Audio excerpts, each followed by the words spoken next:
നിയമസഭാ സമ്മേളനത്തിന് തുടക്കമായിരിക്കുന്നു. തത്സമയത്തിലേക്ക്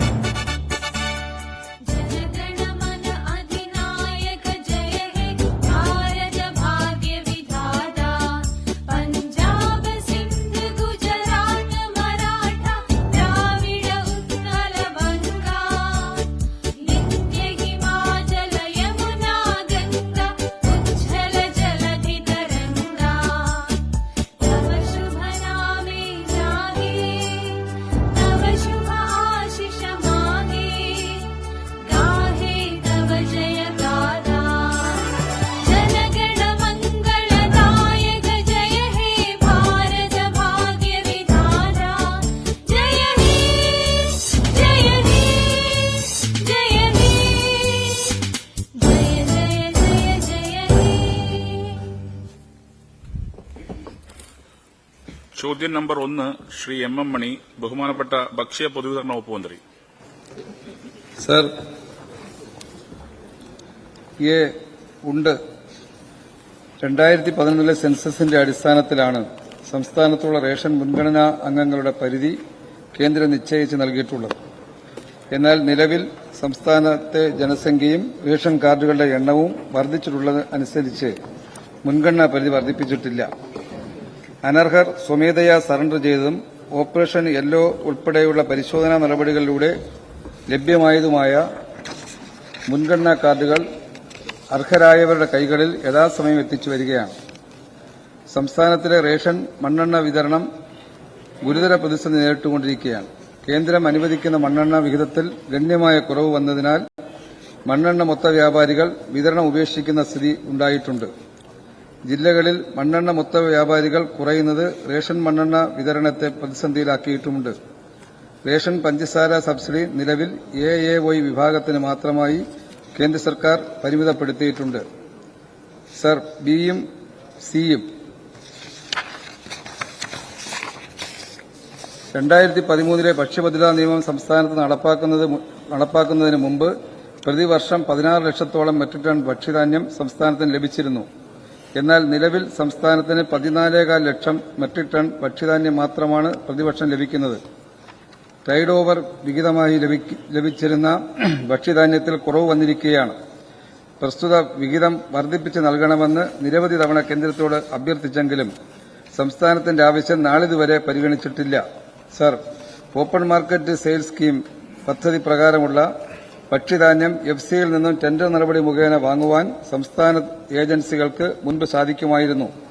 പ്രളയം, കോവിഡ് തുടങ്ങിയ പ്രതിസന്ധി ഘട്ടങ്ങളിലൂടെ കടന്നുപോയപ്പോൾ OMS സ്കീം ഭക്ഷ്യധാന്യം വാങ്ങി വിതരണം ചെയ്താണ് സംസ്ഥാനത്ത് അതിജീവന പ്രവർത്തനങ്ങൾ നടത്തിയിരുന്നത്. എന്നാൽ നിലവിൽ FCയുടെ ടെൻഡർ നടപടികൾ പങ്കെടുക്കുവാൻ സംസ്ഥാന ഏജൻസികളെ അനുവദിക്കുന്നില്ല. സർ, സപ്ലൈകോയുടെയും കൺസ്യൂമർ ഫെഡിന്റെയും വിപണി ഇടപെടൽ പ്രവർത്തനങ്ങൾക്ക് കേന്ദ്ര സർക്കാരിന്റെ യാതൊരുവിധ സഹായവും ലഭിക്കുന്നില്ല.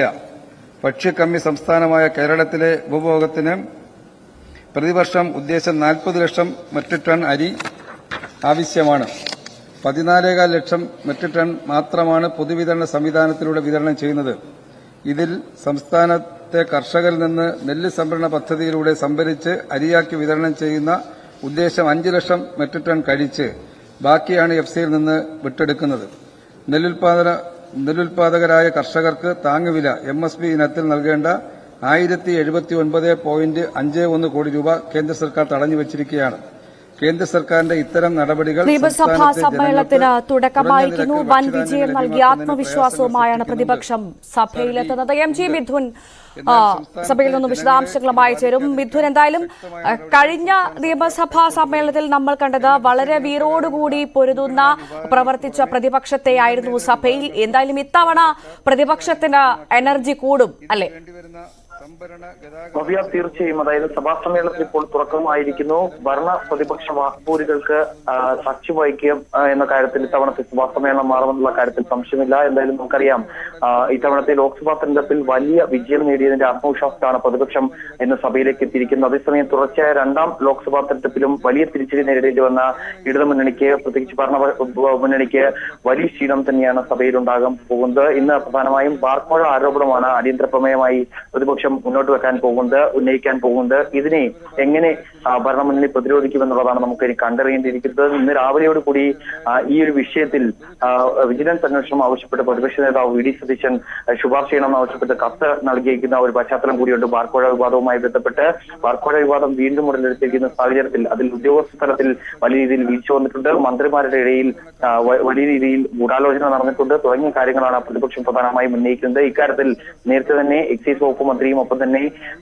ടൂറിസം വകുപ്പ് മന്ത്രി മുഹമ്മദ് റിയാസും പ്രതികരണം നടത്തിയിട്ടുണ്ട് എങ്കിൽ പോലും തന്നെ സഭയിലേക്ക് ഈ വിഷയം വരുമ്പോൾ സ്വാഭാവികമായും ഇരു മന്ത്രിമാരും ഇതിൽ കൃത്യമായ മറുപടി നൽകേണ്ടതായിട്ടുണ്ട്. കൃത്യമായ ചോദ്യങ്ങൾക്ക് മറുപടി പറഞ്ഞില്ല എങ്കിൽ വലിയ രീതിയിൽ ശുദ്ധമായി സഭാ സമ്മേളനം മാറാനുള്ള ഒരു സാധ്യത തന്നെയാണുള്ളത്. എന്തായാലും അത് കൂടി തന്നെയാണ് ഇന്ന് പ്രതിപക്ഷം അംഗങ്ങൾ സഭയിലേക്ക് എത്തുകയും ചെയ്തിരിക്കുന്നത്. തുടക്കത്തിലെ തന്നെ ഒരു വലിയ പ്രക്ഷുബ്ധ സമ്മേളനമായി മാറുമെന്നുള്ള ഒരു സൂചന തന്നെയാണ് നമുക്ക് ഈ ഒരു ഘട്ടത്തിൽ കാണാൻ സാധിക്കുന്നത്. കൂടാതെ ഇതിനു പുറമെ 25 വരെയാണ് സഭാ സമ്മേളനങ്ങൾ സമ്മേളിക്കുന്നത്. ഇതിൽ 13 മുതൽ 15 വരെ ദിവസങ്ങളിൽ ലോക കേരള സഭയുടെ 4ാം സമ്മേളനം നടക്കുന്നുണ്ട്. ഈ 3 ദിവസങ്ങൾ ഒഴിച്ചു നിർത്താൽ മറ്റു ദിവസങ്ങളിലെല്ലാം തന്നെ സുപ്രധാനമായ ചില ബില്ലുകൾ പരിഗണിക്കേണ്ടതായിട്ടുണ്ട്, അത് പാസ്സാക്കിയിരിക്കേണ്ടതായിട്ടുണ്ട്. അതിൽ പ്രധാനമായും പഞ്ചായത്ത് രാജ് ഭേദഗതി ബില്ലുണ്ട്, മുനിസിപ്പാലിറ്റി ഭേദഗതി ബില്ലുണ്ട്. ഇതടക്കം പാസ്സാക്കിയെടുക്കേണ്ടതായിട്ടുണ്ട്. ധനാഭ്യർത്ഥനകളും നിരവധി ആണ് ഈ ഒരു സഭാ കാലയളവിൽ കാര്യവിരോധ പട്ടികയായി ചേർക്കുകയും ചെയ്തിരിക്കുന്നത്. അതുകൊണ്ട് തന്നെ സഭാ സമ്മേളനം നല്ല രീതിയിൽ മുന്നോട്ട് പോകണമെന്നുള്ളൊരു അഭ്യർത്ഥന സ്പീക്കറുടെ ഭാഗത്തുനിന്ന് ഉണ്ടാകുമെന്നുള്ള കാര്യത്തിൽ സംശയമില്ല. എന്തായാലും ഇന്നത്തെ വിഷയം വാർക്കോഴ വിവാദമാണ്. വരും ദിവസങ്ങളിലും സമാനമായ രീതിയിൽ നിരവധി വിഷയങ്ങൾ എന്തായാലും ഭരണപക്ഷത്തിനെതിരെ ഉയർത്താൻ തന്നെയാണ് പ്രതിപക്ഷത്തിന്റെ തീരുമാനം. ഇപ്പോൾ ചോദ്യോത്തരവേള പുരോഗമിക്കുകയാണ് സഭയിൽ. എന്തായാലും നിയമസഭാ സമ്മേളനത്തിന് തുടക്കമായിരിക്കുന്നു. വൻ വിജയം നൽകിയ ആത്മവിശ്വാസവുമായാണ് പ്രതിപക്ഷം ഇന്ന് സഭയിലെത്തിയത്. തെരഞ്ഞെടുപ്പിലെ കനത്ത തോൽവി സഭയിലും ഭരണപക്ഷത്തിന് ക്ഷീണമാകും. സഭാ സമ്മേളനത്തിന്റെ ആദ്യ ദിവസം തന്നെ ബാർക്കോഴ വിവാദം പ്രതിപക്ഷം അടിയന്തര പ്രമേയ നോട്ടീസായി കൊണ്ടുവരുമെന്ന് മനസ്സിലാക്കുന്നു. ഇപ്പോൾ സഭയിൽ ചോദ്യോത്തരവേള തുടരുകയാണ്.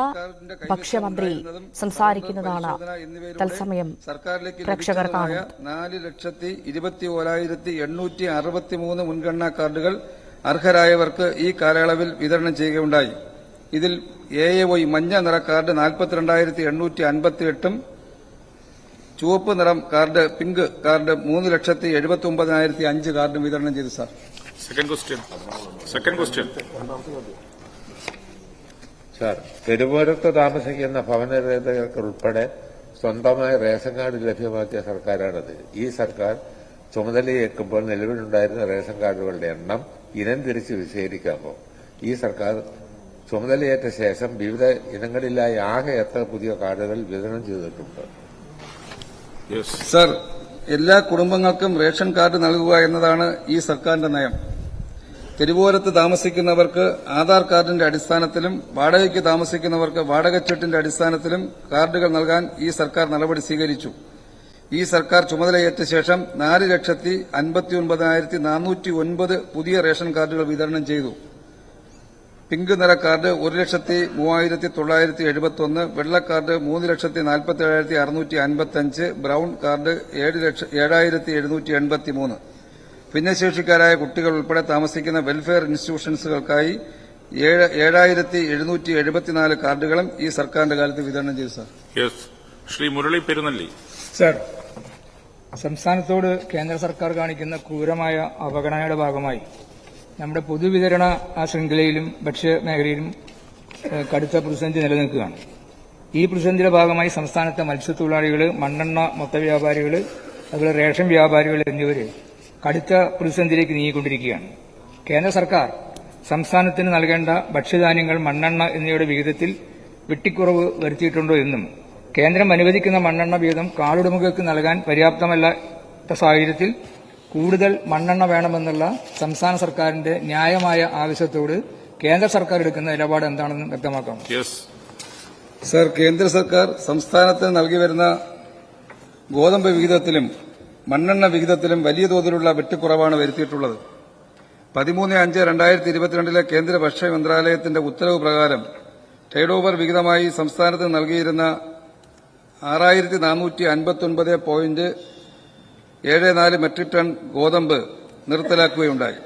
പ്രസ്തുത ഉത്തരവിലൂടെ സംസ്ഥാനത്തെ 57% വരുന്ന ജനവിഭാഗങ്ങൾക്ക് പൊതുവിതരണ സമ്പ്രദായത്തിൽ നിന്നും ഗോതമ്പ് ലഭ്യമാകാത്ത സാഹചര്യമുണ്ടായി. സർ, മുൻഗണനേതര വിഭാഗത്തിൽ ഉൾപ്പെട്ട ഏകദേശം 50 ലക്ഷം കാർഡുടമകൾക്ക് ഇതുമൂലം റേഷൻ കടകളിൽ നിന്നും ഗോതമ്പ് ലഭിക്കാത്ത സാഹചര്യമാണ് നിലവിലുള്ളത്. 2020-21 സാമ്പത്തിക വർഷത്തിൽ 37,056 എന്തായാലും നിയമസഭാ സമ്മേളനത്തിന് തുടക്കമായിരിക്കുന്നു. വലിയ കരുനീക്കങ്ങളുമായാണ് പ്രതിപക്ഷം, പുതിയ ഊർജ്ജത്തിലാണ് പ്രതിപക്ഷം സഭയിൽ എത്തിയിരിക്കുന്നത്.